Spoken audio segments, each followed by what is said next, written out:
आखिर आश्रम छोड़ के क्यों चले गए थे श्री सुरेशानंद जी। और श्री सुरेशानंद जी ने इस उज्जैन आश्रम में, जो कि आप ये तस्वीरें देख रहे हैं, वहाँ क्या आखिर बताया दर्शन के बाद में।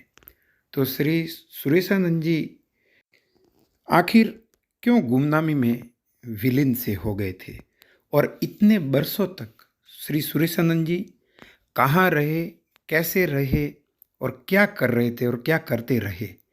साथियों, बहुत सारे प्रश्न ज़हनों, दिल में और दिमाग को मथ रहे हैं, और हर जगह से पूछे जा रहे हैं कि आखिर श्री सुरेशानंद जी ने इन वर्षों में क्या किया, और वो कहाँ थे और क्या कर रहे थे। 12 साल के बाद में आसाराम जी बापू से मिलने की उत्कंठा और चेहरे पर अनुग्रह के भाव और आंखों में आंसू लिए अपने गुरु से वो भेंट करना जब चाह रहे थे, तो उज्जैन आश्रम में एक ये ऐसी घटना साथियों हुई कि वो आए। वो कौन? वो यानी श्री सुरेशानंद जी। और साथ ये अभी जैसे प्रश्न है कि भाई इतने वर्षों तक उन्होंने क्या किया। तो साथियों, बिल्कुल लगभग मौन, अलक्षित और लगभग अदृश्य इन वर्षों में सुरेशानंद जी मौन में रहे, और एक प्रकार से परिदृश्य से बिल्कुल ही गायब कहो या अदृश्य से बने रहे।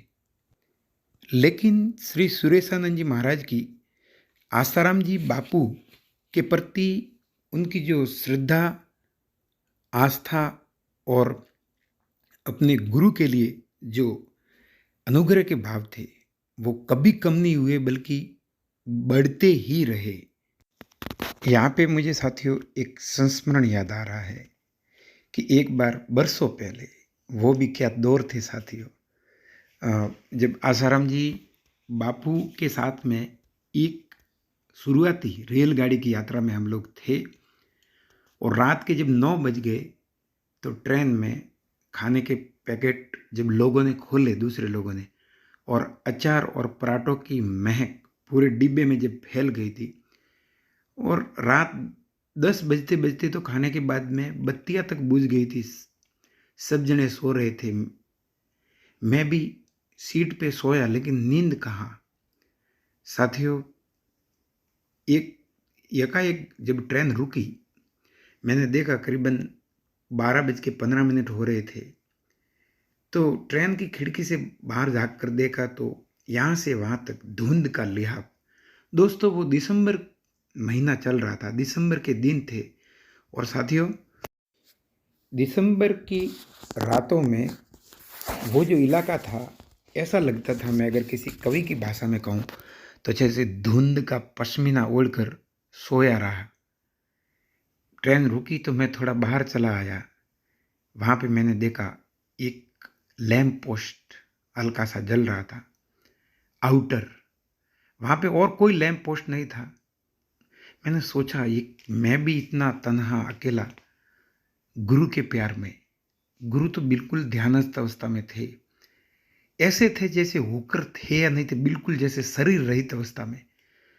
तो मैं बाहर खड़ा था उस तन्हा लैंप पोस्ट, जो कि बिना आवाज़ किए चुपचाप जल रहा था, और रेलगाड़ी अगर साथियों नहीं रुकती तो मैं इसको कैसे देख पाता। तो मैंने सोचा कि क्या पता ये भी गुरु की महिमा हो, प्रकृति कुछ मेरे को समझाना चाहती हो। साथियों, मैं देर तक उस स्टेशन को टकटकी लगाए देखता रहा। रात का अंधेरा। साथियों, रात के अर्धरात्रि हो गई थी, और उस लैंप पोस्ट की पीली स्वप्निल रोशनी में एक एक जो चीज़ दिख रही थी, जैसे कोई जादुई एहसास होते हैं। और वो लैंप पोस्ट चुपचाप जल रहा था। मैं ख्यालों में था, आंखों में आंसुओं की धाराएं बह रही थी। ये साथियों श्री सुरेशानंद जी के संस्मरण, सुरेशानंद जी ने जो बताए बापू के शुरुआती वर्षों में जब उनके साथ में वो थे, कितने खूबसूरत लम्हे होते थे साथियों। फिर उन्होंने कहा कि अचानक से रेलगाड़ी कूकी। भाषा देखिए कोई, यानी चल पड़ी आवाज़ रेलगाड़ी की, और उस बेहड़ में वो आवाज़ दूर तलक गूंजी। उन्होंने कहा कि मैं अपने डिब्बे में चढ़ गया। रेलगाड़ी धीरे धीरे पटरी पर रेंगने लगी, और लैंप पोस्ट पीछे छूट गया। तो लैंप पोस्ट को देखकर हाथ हिलाया और कहा कि अच्छा दोस्त, अब चलता हूँ। इतनी लंबी जिंदगी है, फिर भी कौन जाने अब तुमसे कभी भेंट हो या न हो, और हो भी तो कौन जाने मैं तुम्हें पहचान पाऊँ या नहीं। बहुत मुमकिन है कि कभी दिन की रोशनी में तुम्हारे ऐन करीब से धड़धड़ाता हुआ निकल जाऊं।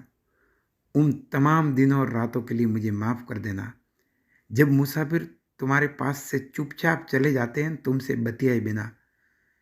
तो अलबत्ता हालांकि तुमको तलब भी कहाँ। रेलगाड़ी धीरे धीरे तेज रफ्तार से चलने लगी और वो क्या पता कहाँ जा कर के ये दुनिया। साथियों, जीवन भी तो एक सफ़र है, जैसा कि श्री सुरेशानंद जी को महसूस हुआ। और इस सफ़र की अंतिम मंजिल जाने कहाँ होगी। रेलगाड़ी में सब जने सो रहे थे, सब दम साधे सो रहे थे। एक मैं ही था जो जाग रहा था। और तब मुझको एक विचित्र अनुभव हुआ कि मैं भी रेलगाड़ी में खड़ा एक लैंप पोस्ट हूँ, अकेला, उतना ही बेनिशान। नींद एक अंधकार होती है और जाग एक रोशनी, और जो भी रातों को जागता है वो रोशनी की एक मीनार होता है। तब जाकर के मुझे पता चला कि जो सदगुरु होते हैं वो रोशनी की तरह होते हैं, लैंप पोस्ट की तरह होते हैं इस जगत में। वो कहते हैं कि गुरु न होते जगत में तो जल जाता संसार।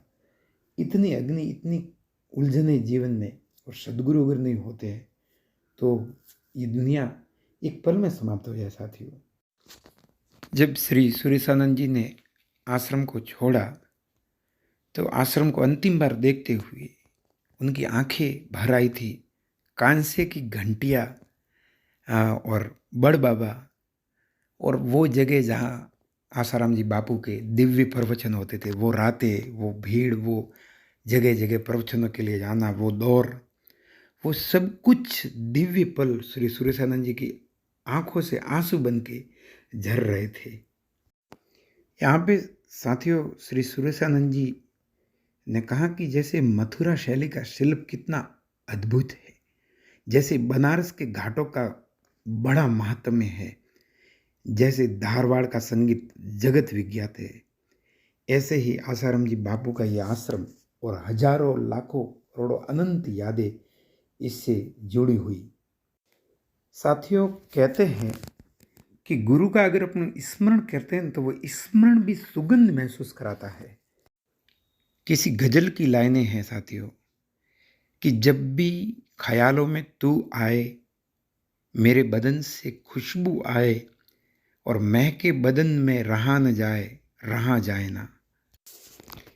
इधर साथियों, जैसे कि इस्लाम में कहते हैं कि रात को अगर अपन को कभी नाक में खुशबू का झोंका महसूस हो, यानी रात को खुशबू का झोंका आए, तो किसी से जिक्र न मत करना, मानना कि पीरों की सवारी जाती है। पीर मुसलमानों में दोस्तों, इस्लाम में बहुत ही ऊंची ये बातें हैं। साथियों, आप में से कितनों ने रात को खुशबू के किसी झोंके को महसूस किया है? ये सोचा है कि नहीं, ये रात रानी नहीं है, शायद कहीं पर पीरों की सवारी जा रही है, या फिर ऐसे तस्वुर केवल शायरों की तकदीर में लिखे होते हैं।